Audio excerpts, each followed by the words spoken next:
Inilah tragedi Rumah Gudong, sebuah tragedi kejam yang pernah membuat Indonesia jadi negara mencekam. Para saksi yang mengalami tragedi ini menceritakan kejadian-kejadian di luar nalar manusia. Bahkan bukti-bukti mengerikan dari tragedi ini masih tersisa hingga saat ini.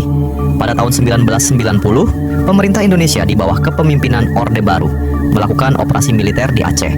Misinya adalah melawan kelompok yang dianggap separatis yang dikenal dengan sebutan Gerakan Aceh Merdeka atau GAM.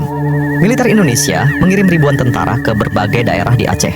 Selama masa tersebut, Aceh dinyatakan sebagai daerah operasi militer atau DOM. Disinilah berbagai tragedi mengerikan terjadi. Sebuah rumah tradisional Aceh di Kabupaten Pidi, yang disebut Rumah Gudong, menjadi saksi bisu. Rumah Gudong dulunya tempat yang digunakan Raja Aceh untuk menyusun strategi perang melawan Belanda.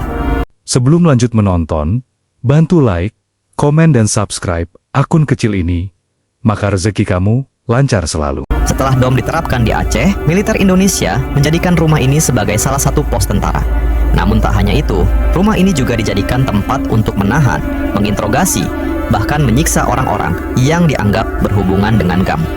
Mereka ditahan di bagian bawah Rumah Gudong. Selama masa penahanan itu, mereka dipaksa buka mulut dan memberi informasi soal GAM. Salah satu saksi yang menjadi korban Rumah Gudong bercerita, awalnya dia ditangkap tentara Indonesia ketika sedang bekerja di sawah. Dia kemudian dibawa ke Rumah Gudong.